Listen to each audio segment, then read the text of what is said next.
छोटी सी बात हम आपको बतावेंगे। ठीक से गायत्री का कोई जप करे, हम अपनी बात बता रहे हैं, तो 1000 गायत्री के जप में 2 घंटे से कम समय नहीं लगता। 2 घंटा समय लगता 1 सहस्त्र गायत्री जपने में। इसलिए पुरुषरण के समय में 3000 जप उत्तम माना गया है। इससे अधिक जप संख्या जो लोग करते हैं उसको बहुत उत्तम नहीं माना गया। पुरुषरण के समय में 3000 जप उत्तम माना गया, क्योंकि त्रिकाल संध्या भी करेगा, कवच, हृदय, स्तोत्र सबका पाठ भी करेगा और कुछ देह कृत्य भी करेगा। तो 6 घंटे तो केवल जप के लिए चला गया, फिर त्रिकाल संध्या के लिए समय, फिर गुरु मंत्र जप के लिए समय। इससे ज़्यादा कहाँ समय निकालेगा, समय उसी में चला जाएगा। तो कोई पुरुषरण करता है तो उसको भी मतलब दिन में 3000 जप ही कर सकता है। और बहुत से लोगों का अभ्यास होता है, ज़्यादा श्रम कर लेते हैं, वो 5000 भी एक दिन में जप लेते हैं। पर कोई कहे कि 50,000 जपो गायत्री एक दिन में, तो जप सकता है? कोई नहीं जप सकता। इसी श्रीधाम वृंदावन में एक भगवत प्राप्त महापुरुष थे, परम पूज्य प्रातस्मरणीय पंडित श्री दुर्गा प्रसाद जी चतुर्वेदी, जिनको हम लोग मोटे गणेशी वाले महाराज जी कहते थे। भगवान श्री कृष्ण के तोक सखा के वे अंशावतार थे और हमारे पूज्य गुरुदेव भक्तमाली जी से उनका अगाध प्रेम था। बहुत उच्च कोटि के महात्मा थे, पर वे छिपे रह गए वृंदावन में, उनको सब पहचान नहीं सके। पहली बात में भी इतना कड़ुआ बोल देते थे कि द्वारा कोई आवे ही नहीं। ऐसे महात्मा थे, गृहस्थ थे, नाम मात्र के गृहस्थ थे, पर क्या कहना, मोटे गणेशी वाले महाराज, मोटे गणेशी वाले महाराज थे।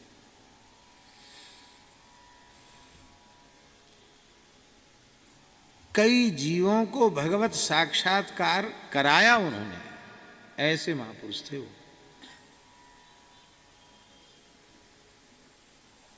उनके सत्संग में भी मंगलवार को सत्संग होता था और 10 मिनट 15 मिनट या आधा घंटा बोलते, कोई विषय नहीं, कोई पुस्तक नहीं, जो मन में आया वो कह दिया। सुनने के लिए 4-5 लोग मथुरा से आते थे और 4-5 लोग यहाँ से आते थे वृंदावन से। उनमें हमारे परमहंसी महाराज उनके मुख्य थे। वो तो प्रतिदिन जाते थे परमहंसी महाराज, और उनके घर में, पूरे घर में झाड़ू लगाना, उनके बर्तन मांजना, उनके वस्त्र धोना, सारी सेवा परमहंस जी करी। वर्षों तक परमहंस जी ने उनके यहाँ सेवा की है। 2-3 नौकर मिलकर जो सेवा नहीं कर सकते, वो सेवा परमहंस जी ने अपने यहाँ से अकेले ही की वर्षों तक, मोटे गणेशी वाले महाराज जी। ऐसे नहीं परमहंस जी उस अवस्था पर पहुंचे हुए। तो राम जी, हम भी जाते थे मोटे गणेशी वाले महाराज जी के पास, तो हमसे बड़ा स्नेह करते थे वो।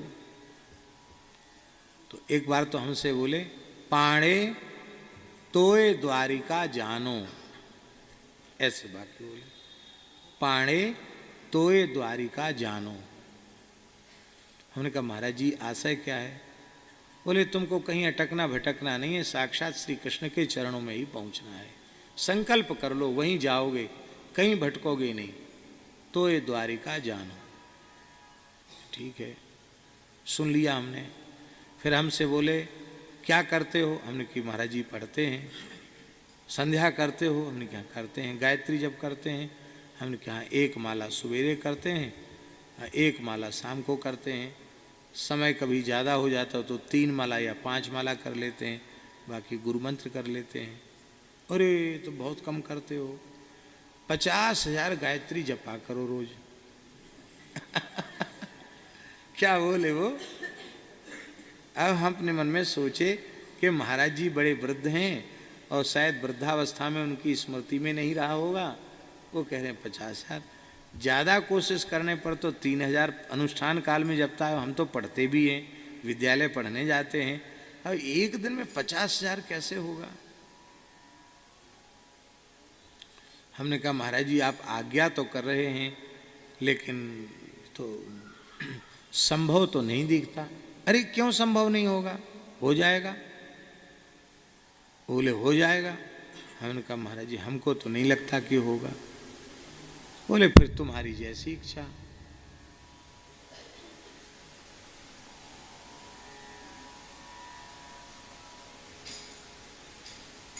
हमने इस बात को गंभीरता से नहीं लिया।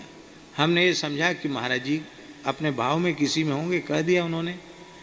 और हम झूठ कैसे बोले, 50,000 कर ही नहीं सकते तो हम कैसे कह दें कि हाँ हम करेंगे 50,000।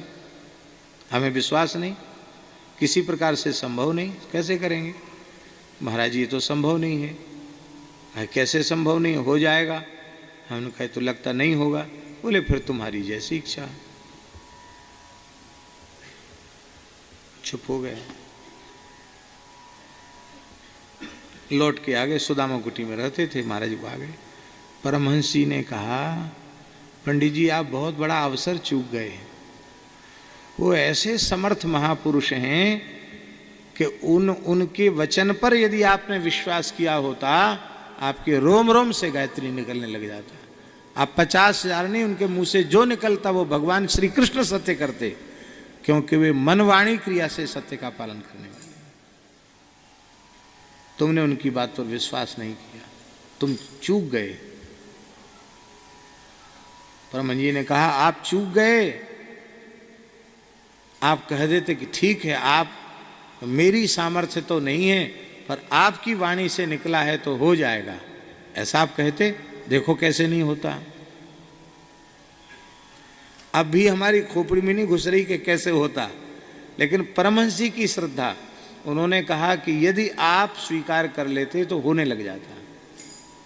कैसे होता ये भगवान जाने, पर होने लग जाता। मंत्र मूलम गुरुर्वाक्यम। आज्ञा पालन में विचार नहीं। गुरुजन केवल आज्ञा नहीं देते हैं, आज्ञा के साथ आज्ञा पालन की सामर्थ्य भी प्रदान करते हैं। और हमारे विचार से यही शक्तिपात है और कोई शक्तिपात नहीं है। ऐसे आप करोगे तो हो सकता 16 माला होना भी एक दिन में कठिन हो जाए, पर पूज्य बाबा जैसे समर्थ सदगुरु कह दें कि आज से कल से तुमको 3 लक्ष नाम जपना है, तो आपको 3 लक्ष नाम जपना भी सरल कठिन नहीं रह जाएगा, वो भी सहजता से आप जप लोगे। क्योंकि सदगुरु भगवान ने जो जप की संख्या दी है वो केवल वाणी से नहीं कहा, उस संख्या की पूर्ति की शक्ति भी गुरुदेव भगवान ने कृपा करके प्रदान की है।